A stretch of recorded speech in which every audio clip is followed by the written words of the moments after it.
So Donald Trump is crashing the markets today as his trade letters went out to several countries. Let's go over the latest and jump right in. So this is the headlines. Dow slides more than 400 points Monday as new Trump tariffs incite sell-off. So people are freaking out, understandably so. Why? Well, Trump announces tariffs on at least 25% on 7 countries. Okay, and I think there were 12 letters total or something. We actually also have a special message from the White House regarding the floods. Take a look at this. On giving the victims and their communities the support they deserve during these recovery efforts in this tragic time. May God bless the great people of Texas, especially the parents who have lost their children. President Trump loves you. We are praying for you, and he will be traveling to see you later. So President Trump loves you. That is a special message from the White House, and yes, it is a cult. We actually have the letters. This is Karen Levitt in the White House press. And, you know, when they do these things, I mean, it's like, hey, let's get more props out there to try to distract you. I mean, take a look. She brings out the letters. I want to go back to the trade deals. As you see, we have these beautiful letters that the president has signed. This one is to the President of the Republic of Korea. Original signature on that. And these will be mailed. And then here we also have another letter to the Prime Minister of Japan as well. Both countries will be receiving a 25% tariff rate effective on August 1st. You know, it sounds a lot like the Home Shopping Network kind of thing. Like, hey guys, we got these original letters, original signature. Wow. You know, and so that was to Japan. That was to Korea. Again, it was several countries involved. She took a lot of questions on this stuff. You got to hear it for yourself. Yesterday that countries will boomerang back to the April 2nd tariff level starting August 1st. Why did the president decide to have those tariffs not take effect Wednesday as originally scheduled? And then I was also wondering if you could share, obviously we saw the letters the president sent out on Japan and South Korea, but if any other major U.S. trading partners are getting letters today. Sure, yes, I can confirm. In fact, I have those letters. If you could get a folder with the letters in them, Liz, they're right in the previous office. I have the signed letters that went out to both South Korea and Japan today, and there will be approximately 12 other countries that will receive notifications and letters directly from the President of the United States. And weeks ago, I stood at this podium and I told all of you that the President was going to create tailor-made trade plans for each and every country on this planet, and that's what this administration continues to be focused on. The President will also sign an executive order today delaying the July 9th deadline to August 1st, so the reciprocal tariff rate or these new rates that will be provided in this correspondence to these foreign leaders will be going out the door within the next month, or deals will be made and those countries continue to negotiate with the United States. We've seen a lot of positive developments in the right direction, but the administration, the president and his trade team want to cut the best deals for the American people and the American worker. That's what they're focused on. And in the effort of transparency, these letters will continue to be posted to Truth Social, so you can enjoy them yourself. Go ahead. You can enjoy them yourself. And if you're kind of curious, this is reporting from the Washington Post. Says, in a string of near identical letters, and yes, they're pretty all the same, posted on Truth Social, his social media site, Trump said, quote, has agreed to continue working with each country despite large trade deficits. So I guess you're lucky to work with Trump. Our relationship has been, unfortunately, far from reciprocal. I guess Trump is sending out more love than other countries are sending back. If you, for any reason, decide to raise your tariffs, then whatever number you choose to raise them by will be added to the country's import fees. So we're threatening here.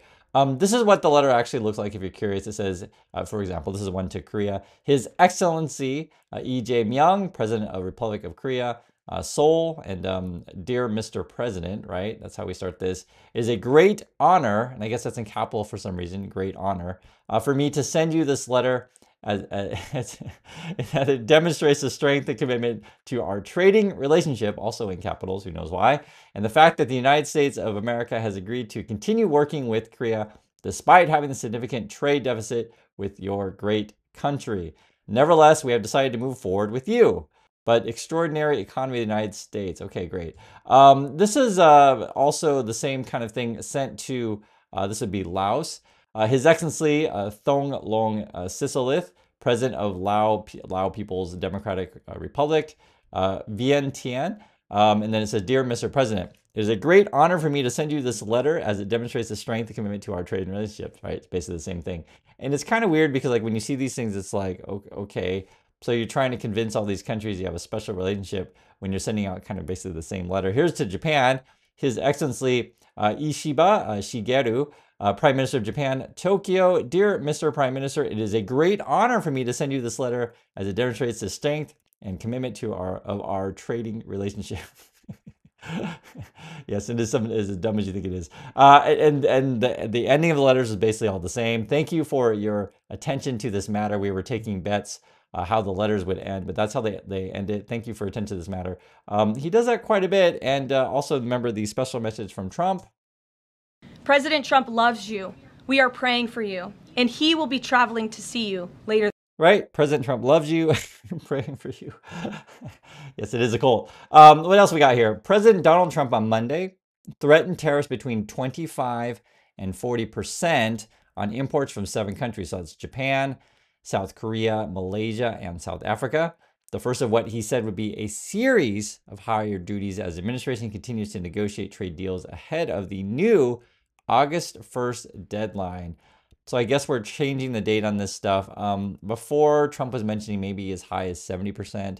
I haven't seen anything yet. Anyone is, getting 70%. Remember this stuff whenever they put out these things, it's basically going to make the cost of goods more expensive for you. So they claim tax cuts and they're, one big beautiful bill thing. I guess according to them, everything's beautiful. But remember, you're getting basically tax hikes and all this stuff, right? You, the American consumer, are going to feel it. And this is just the reality of it. And then on tariffs, you're now delaying the deadline from July 9th to August 1st. Is that an acknowledgement that perhaps the administration found it more difficult to negotiate these trade deals, or whatever happened to 90 deals in 90 days? No, it's an acknowledgement that this administration is doing what's best for the American worker, and we want the best deals possible for our workers, for our manufacturing base, for our middle class, and they are doing this deliberately and appropriately on behalf of our country's interests. So basically, and this would be the primary question you want to be asking is, so aren't you a failure?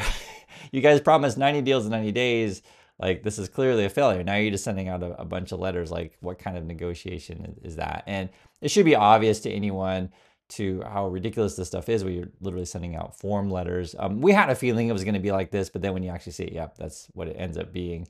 They try to defend it, and they're trying to say, oh, wow, we're protecting the workers, et cetera, but it doesn't really make sense, as again, you're basically raising taxes on workers as you, the American consumer, are going to pay more. More letters. There were about 55 or so countries, including the EU as a bloc, that were facing this tariff increase. All of those, to understand it correctly, are now deferred to August 1st, right? Correct.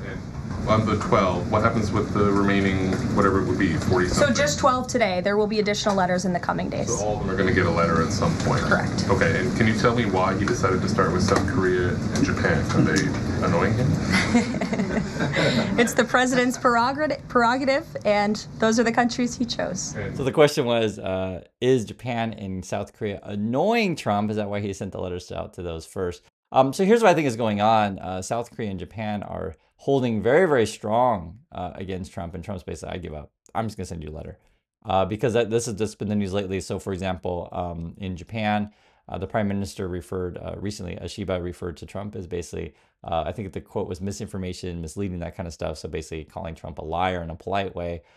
Korea was also standing strong against Trump. They were requesting actually longer time to talk about this stuff, because from the Trump point of view, Trump's like, guys, we're doing a TV show, and I already told people we're going to hand out the final rose next week. So like, you gotta meet the deadline. It's a TV show. And Japan and Korea's like, no, I don't want to participate in this thing. So that's why I sent the letter. The EU one, which was not mentioned or sent out a letter in this press conference that I didn't see, is basically said before that it's impossible to do a full deal. So the White House is trying to do some sort of partial frameworks. Frameworks in this situation is like, hey, we agree to continue talking about this stuff in the future. That's what it ends up all being. So don't trust any of the White House people if they tell you, oh yeah, we're doing all these awesome deals, et cetera, et cetera. I've never seen anything like this where the White House is just sending out like letters, form letters, right, wholesale to multiple countries all at the same time. The whole thing is crazy. And how can it get any more clownier? And the joke always is I didn't think they could sink to a new low until tomorrow, right? That's what it ended up being. But On the sectoral tariffs, it's our understanding that these continue to be a separate track. We're still waiting on a bunch of those. That's right. Is there any timing update on when he's going to move on, for instance, semiconductors and other things that are still in the hopper? I don't have a timing update, but for where they are in the process, I would defer you to the Department of Commerce. Should we expect deals finally as well? He announced his Vietnam deal. Are you close on any other countries? The president and the administration, yes, we are close. But again, the president wants to ensure these are the best deals possible. And I would add just one more thing on trade and tariffs to wrap it up. Look at the extensive work this president has put into cutting these good deals and doing what's right for the American worker. He is literally looking at the map and looking at every country on the planet and seeing where they are ripping off the American people, seeing where they have hollowed out our industrial base, seeing where our jobs So that's have gone according to them. He is literally looking at the map. So is it a map to where the nearest KFC restaurant? Who knows? You can ask Trump. But that's according to them.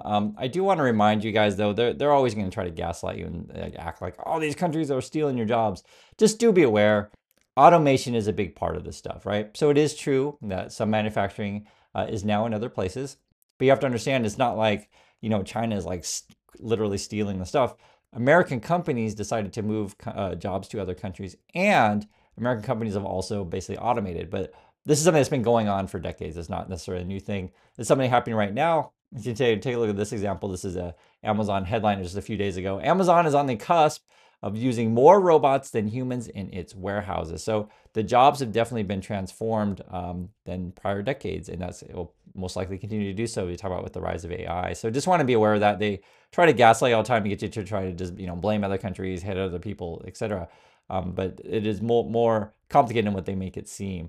And he's trying to correct that. So this is decades of bad trade policy that has led to a deficit that is ravaging our country, that is ravaging our middle class, and the president is taking... And they always try to act like these deficits are... And one is their numbers are misleading because they don't include services, so they're not going to include, like, say, all the money that American companies like a MasterCard or Visa makes from fees abroad. They don't include all of the services, but digital, be it your social media, be it like Microsoft Teams, these kind of things. There's a lot of things they don't include in there, and oftentimes they're misleading. Now, one of the things that I am interested in, though, which I think is fascinating, I guess the right word to say it, or misleading in terms of what they did before, however word you want to say it, is what's going on with the Epstein client list. Is this whole trade thing a distraction from that? I mean, who knows? There's a possibility of this stuff. This was the headline here from Fox, actually, was attacking them. Bondi under siege after DOJ reveals no Epstein client list, which is kind of strange. Listen to this question and answer here. This well, you'll see it. Okay, so the FBI looks at the circumstances surrounding the death of Jeffrey Epstein. According to the report, this systematic review revealed no incriminating client list. So what happened to the Epstein client list that the Attorney General said she had on her desk? Well, I think if you go back and look at what the Attorney General said in that interview, which was on your network on Fox News. I've got the quote. Go ahead. John Roberts said, DOJ may be releasing the list of Jeffrey Epstein's clients. Will that really happen? And she said, it's sitting on my desk right now to review. Yes, she was saying the entirety of all of the paperwork, all of the paper in relation to Jeffrey Epstein's crimes. That's what the Attorney General was referring to, and I'll let her speak for that. But again, when it comes to the FBI and the Department of Justice, they are more than committed to ensuring that bad people are put behind bars. They have an operation going on right now called Summer Heat, which has our murder rate trending in the lowest direction in United States history. So they're calling this new thing Summer Heat. They're basically trying to distract you from talking about the Epstein stuff, so they come up with this whole other thing. This was the original quote from Pam Bondi. Have a listen. DOJ may be releasing the list of Jeffrey Epstein's clients? Will that really happen? It's sitting on my desk right now to review. That's been a directive by President Trump. I'm reviewing that. I'm reviewing JFK files, MLK files. That's all in the process of being reviewed because that was done at the directive of the president from all of these agencies. So have you seen anything that you said, oh my gosh? Not yet. All right, well, that's it. I want to hear you guys' thoughts on this stuff. What do you think about the trade letters? What do you think about this Epstein thing? Is there actually a client list? Are they lying about it? Who knows? I want to hear your thoughts. Do appreciate your time, and I'll catch you all in the next video.